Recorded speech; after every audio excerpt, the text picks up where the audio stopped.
Depuis environ 2 ans, le hashtag Shifting Realities enflamme le réseau social TikTok. Quoi? Vous ne connaissez pas Shifting Realities? Ne vous inquiétez pas, je vous le dis tout.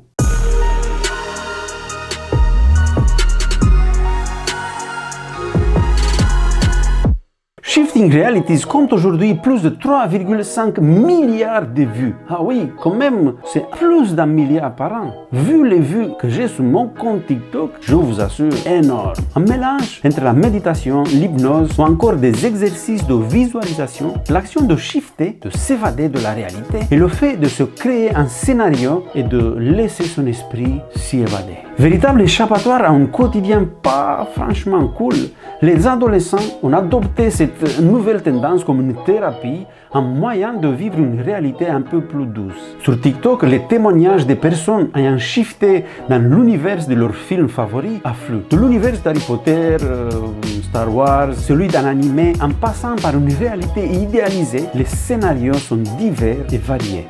Je suis ton...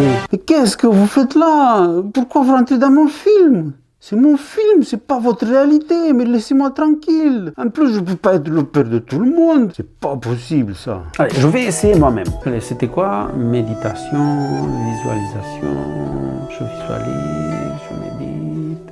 Papa, je peux avoir un nouveau téléphone? Compliqué, ça. Laisse-moi, je médite, là. Allez, je recommence. Visualiser, je visualise. Cornel, la poubelle! C'est vraiment compliqué. Je fais appel à la technologie et je vais essayer notre technique. Allez, c'est parti. Mais non, mais pas ici. C'est quoi ça? Il y a un bug? Non, ça marche pas. Allez, j'essaie encore une fois. Hein. Ah oui, c'est déjà mieux. Bah non, pas ici. Allez, on essaie encore une fois. Ah oui, voilà, je suis arrivé. Allez, je fais un dernier effort. Bah voilà, nous sommes à l'église. C'est un peu compliqué d'arriver à l'église, mais je suis là. Ça résonne un peu parce que elle est vide. Bah bon, c'est pas grave, je suis à l'église quand même. Mais vous savez, je connais quelqu'un, un jeune qui faisait Shifting Realities beaucoup plus avant que TikTok existe. C'est le fils prodigue. Il avait vraiment envie de s'échapper de sa réalité. Mais comme il n'y avait pas TikTok, des tutoriels, des hashtags, il a décidé de partir de la maison. Il a demandé sa part d'héritage parce qu'il voulait emprunter un autre chemin pour se transformer en adulte que celui proposé par son père. Pour lui, chez son père, ça ne bougeait pas assez, la vie elle était trop monotone. Il a décidé de quitter la maison. Mais le père, même s'il ne comprend pas le truc des jeunes, C'est la décadence. Hein. il accepte sans discuter qu'il y ait entre lui et son fils une rupture irréversible. Il sait que dans ce choix, même s'il est erroné dans son contenu, il a accès à un chemin qui le conduira à la condition adulte. Il sait que le fils doit nécessairement aller dans un pays lointain. Il est capable d'en supporter la haine, que le voyage appartient à la jeunesse. Ce père sait.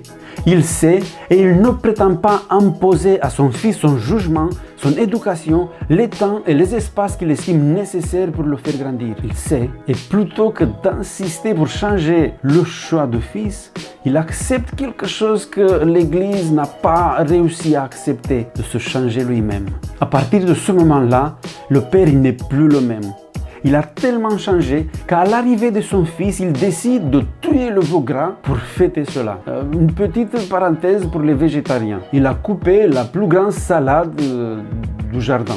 Ça suffit pas. Bon, il en a coupé 2 salades parce que, bon, c'est vrai, vous avez raison, le veau, il était vraiment grand. Et ce n'était pas n'importe quel veau. C'était celui qu'il avait choisi, qu'il gardait pour la plus grande fête juive, le Yom Kippour. Mais pour le père, pas pour le frère. Depuis le départ de son fils, la relation elle est plus importante que le rituel. Parce que le rituel a été conçu pour faciliter la relation, non pour la remplacer. Oui, je sais, toi aussi, toi t'es parti, t'as quitté l'église peut-être. Je ne te juge pas. Ah non, surtout en sachant que la seule différence entre toi et moi, c'est le fait que tu as eu le courage de le faire, mais moi, peut-être que non. Mais ça va, je crois que ça suffit. Allez, reviens, j'ai besoin de toi. Je ne suis pas ton père qui attend à la maison. Je ne suis pas non plus le frère qui est resté à la maison, qui a fait que des voyages imaginaires. Je suis juste quelqu'un et je t'assure que comme moi, il y en a d'autres qui veulent partager avec toi un bout de chemin. Le bout de chemin qu'on appelle l'église de demain. Je suis quelqu'un qui veut se réjouir de tes réussites et qui est prêt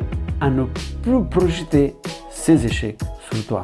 Et si tu fais partie de ceux qui ont préparé déjà leur valise et attendent le moment pour quitter, pour s'en aller, s'il te plaît, ne parle pas. Sans vous, l'église de demain sera la même que celle d'aujourd'hui. Elle est un peu vide. Avec toi, si tu reviens, et avec tous ceux qui sont encore là, il n'y aura plus besoin de shifter, de s'évader, de changer de réalité, parce qu'ensemble, nous allons changer la réalité, la nôtre. Et ça, allez, reconnais-le et dis-le avec moi. C'est pas faux.